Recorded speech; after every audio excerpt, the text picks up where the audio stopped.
चाणक्य ने कहा था, कार्य का मूल्यांकन उसकी समाप्ति पर ही होता है। जी हाँ। इसी सोच को आगे बढ़ाते हुए आज हम बात करेंगे भारत सरकार की योजनाओं के मूल्यांकन पर। जी हाँ, एक बहुत ही महत्वपूर्ण विषय है ये। बिल्कुल। जैसा कि इंडियन एक्सप्रेस में आया है, केंद्र सरकार ने एक नया निर्देश दिया है कि मार्च 2026 के बाद जो केंद्रीय प्रायोजित योजनाएं हैं, मतलब सीएसएस, और केंद्रीय क्षेत्र की योजनाएं यानी सीएस, उन्हें जारी रखने के लिए थर्ड पार्टी मूल्यांकन करवाना ही होगा। हाँ, ये एक बड़ा कदम है, खासकर जब 16वां वित्त आयोग चक्र शुरू होने वाला है। सही कहा। और ये यूपीएससी की तैयारी करने वालों के लिए तो जरूरी है ही, गवर्नेंस, फिस्कल पॉलिसी वगैरह के लिहाज से। आम लोगों के लिए भी जानना जरूरी है कि टैक्स का पैसा कैसे खर्च हो रहा है। बिल्कुल। और देखिए, यहाँ सरकार का जो जोर है वो साक्ष्य आधारित नीति निर्माण, मतलब एविडेंस बेस्ड पॉलिसी और राजकोषीय समझदारी पर है। अच्छा। हाँ, मतलब अब ऐसा नहीं होगा कि कोई योजना बस चल रही है तो चलती रहे। उसको अपना असर, अपनी उपयोगिता साबित करनी होगी, ठोस सबूत देने होंगे। ये तो काफी बड़ा बदलाव है। तो कितनी योजनाएं हैं जिन पर ये लागू होगा, कोई अंदाजा है? हाँ, अंदाजा है। करीब 54 तो सीएसएस हैं, मतलब सेंट्रली स्पॉन्सर्ड स्कीम्स। 54। जी। और लगभग 260 सेंट्रल सेक्टर स्कीम्स सीएस। इन सब का कार्यकाल 31 मार्च 2026 को खत्म हो रहा है। बाप रे, 260! तो इन सब का मूल्यांकन होगा? जी, संभावना तो यही है कि इन सब का पुनः मूल्यांकन हो। वैसे अभी नीति आयोग सीएसएस का मूल्यांकन कर भी रहा है। उसकी रिपोर्ट शायद जल्दी ही मंत्रालय को मिल जाएगी। अच्छा। और ये जो वित्त मंत्रालय के निर्देश हैं, उनमें क्या खास बातें हैं? सिर्फ मूल्यांकन करवाना है? नहीं, सिर्फ मूल्यांकन नहीं। निर्देश काफी साफ हैं। पहली बात, बिना थर्ड पार्टी मूल्यांकन के किसी भी स्कीम को आगे बढ़ाने की सिफारिश नहीं होगी। ठीक है। और दूसरी सबसे अहम बात, मूल्यांकन में सिर्फ प्रक्रिया नहीं देखनी, योजना के पॉजिटिव नतीजे दिखने चाहिए। मतलब आउटकम। बिल्कुल, कि योजना ने अपने लक्ष्य पूरे किए या नहीं, क्या इसे जारी रखना वाकई जरूरी है, ये सब बताना होगा। और पहले भी ऐसे रिव्यू हुए हैं जिनसे सरकार को अपना कैपिटल एक्सपेंडिचर, मतलब पूंजीगत खर्च बढ़ाने में मदद मिली है। हाँ, वो तो सुना है। कैपिटल एक्सपेंडिचर इस साल भी काफी बढ़ा है। जी, वित्त वर्ष 25-26 के लिए करीब 11.21 लाख करोड़ रुपए का अनुमान है।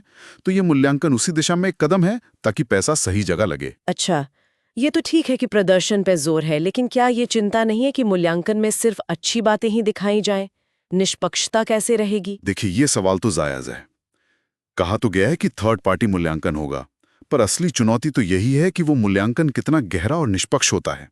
कहीं ये बस एक फॉर्मेलिटी बनकर ना रह जाए, मंत्रालयों को भी सच दिखाना होगा। सही कहा। अच्छा, ये सब करने के लिए मंत्रालयों को समय कितना दिया गया है? डेडलाइन क्या है? डेडलाइन काफी टाइट है।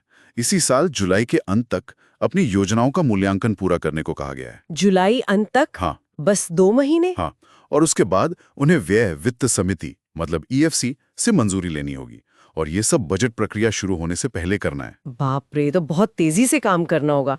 अच्छा, कई बार ना ये सीएसएस और सीएस में थोड़ा कंफ्यूजन होता है। हाँ। क्या आप थोड़ा सा बताएंगे कि इनमें मेन फर्क क्या है? हाँ, बिल्कुल। देखिए, सीएसएस यानी केंद्रीय प्रायोजित योजनाएं, इनमें पैसा तो ज्यादातर केंद्र देता है, लेकिन लागू इन्हें राज्य सरकारें करती हैं। जैसे पीएम पोषण योजना है या पीएम आवास योजना ग्रामीण। इनमें खर्च केंद्र और राज्य मिलकर उठाते हैं, आमतौर पर 60-40 के रेशियो में। पहाड़ी राज्यों के लिए 90-10 भी होता है। अच्छा, और सीएस? और सीएस यानी केंद्रीय क्षेत्र की योजनाएं, ये 100% केंद्र सरकार के पैसे से चलती हैं और इन्हें सीधे सेंट्रल मिनिस्ट्री ही लागू करती हैं।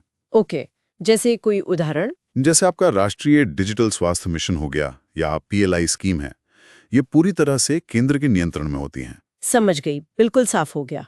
अब ये बताइए कि 16वें वित्त आयोग के लिए इन योजनाओं को पैसा कैसे मिलेगा? क्या कोई फॉर्मूला तय हुआ है? हाँ, एक फॉर्मूला सुझाया गया है कि मंत्रालयों को पिछले 5 साल, यानी 2021-22 से 2025-26 तक उनका जो औसत वास्तविक खर्च रहा है, उसका 5.5 गुना मिल सकता है।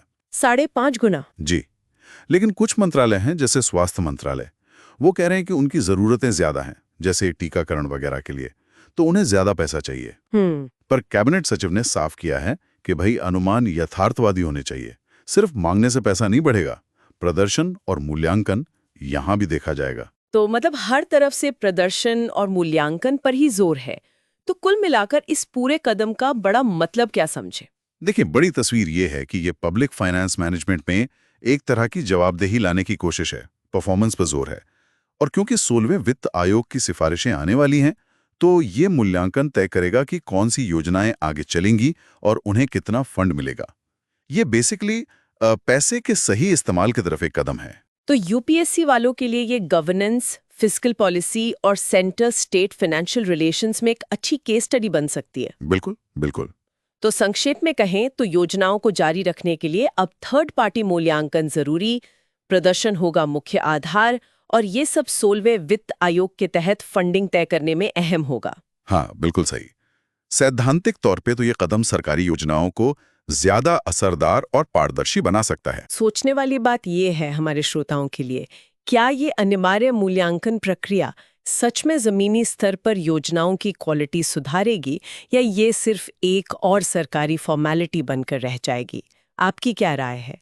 अगर आपको ये विश्लेषण काम का लगा तो प्लीज़ लाइक करें, सब्सक्राइब करें और अपनी राय या सवाल नीचे कमेंट्स में ज़रूर लिखें। इस चर्चा का स्रोत इंडियन एक्सप्रेस है।